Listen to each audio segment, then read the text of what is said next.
À une époque passée de votre vie, vous étiez en complète possession de la puissance de vos croyances. Mais après avoir été éduqué ou domestiqué pour vous intégrer à l'humanité, la puissance de votre foi s'est transférée à tout votre savoir. Depuis lors, c'est ce que vous savez qui gouverne votre vie. Quand vous êtes enfant, vous avalez la moindre opinion sans vous demander si elle est vraie ou pas. Vous investissez votre foi dans pratiquement tout ce que l'on vous dit. Vous n'avez aucune raison de mettre en doute ce que les autres vous racontent jusqu'à ce que vous découvriez qu'une chose qu'on vous a dite n'est pas vraie. Vous allez à l'école et vous entendez des enfants plus âgés dire « Vous voyez ce gamin, il croit encore au Père Noël ». Les adultes ont de bonnes intentions, mais ils vous disent que le Père Noël sait tout ce que vous faites ou non. Il sait si vous avez été gentil ou méchant. Et vous y croyez ?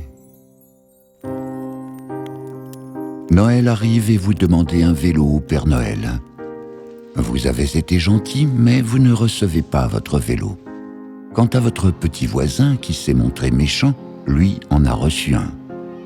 Vous le voyez enfourcher son vélo, et cela éveille en vous de l'envie, de la colère et de la tristesse. Vous éprouvez un sentiment d'injustice pour avoir cru à un mensonge innocent. Plus tard, vous découvrez que le Père Noël n'existe pas, mais vous avez déjà souffert d'avoir cru que cette histoire était vraie. Ce n'est là qu'une illustration de toutes les histoires et superstitions que l'on apprend enfant. Et s'il est facile de voir comment vous avez investi votre foi dans une histoire comme celle du Père Noël, il est moins aisé de discerner comment vous faites pareil avec toutes les histoires et les superstitions que vous croyez à votre sujet. Au cours de la domestication, tout ce que vous acceptez de croire s'intègre à une structure invisible que l'on nomme un système de croyances. De la moindre lettre à un mot complet, d'une petite histoire à une philosophie tout entière, tout ce à quoi vous croyez se trouve dans cette structure, et vous jugez absolument tout d'après vos croyances. De même que le gouvernement possède un livre de la loi, le Code civil, pour gouverner la société, votre système de croyances est le livre de la loi qui régit votre vie. Il devient le grand juge qui siège dans votre tête et vous en devenez la victime, car c'est vous qu'il juge en premier, avant de vous punir. Quand vous suivez les règles de ce livre de la loi, vous vous récompensez. Dans le cas inverse, vous vous punissez. Vous n'en avez même pas conscience, mais à chaque nouvel accord que vous concluez, votre système de croyance s'accroît et gagne en puissance, jusqu'à gouverner votre vie comme un tyran.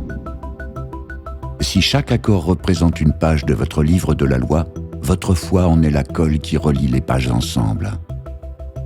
La foi est le pouvoir de création que possèdent tous les humains. Ce n'est pas quelque chose de religieux, c'est le résultat d'un accord. Lorsque vous acceptez de croire en quelque chose sans le moindre doute, vous y investissez votre foi et cela devient la vérité pour vous, même s'il s'agit en réalité de fiction. Quand vous découvrez que l'histoire du Père Noël n'est pas vraie, vous reprenez la foi investie en elle.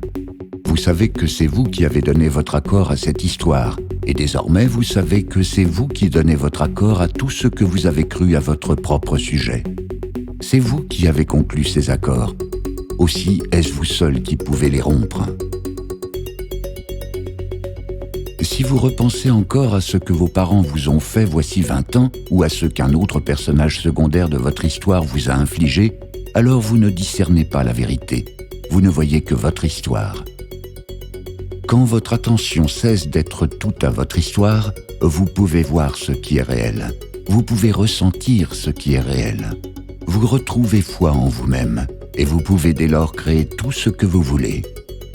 Vous pouvez investir votre foi dans tout ce que vous choisissez de croire. C'est désormais votre choix. Le bonheur est un choix, et la souffrance aussi. Si vous ne croyez plus à tout ce qui vous fait souffrir, cette souffrance disparaît. Et vous n'avez pas besoin de beaucoup y réfléchir. Il suffit d'agir. C'est l'action qui fera toute la différence.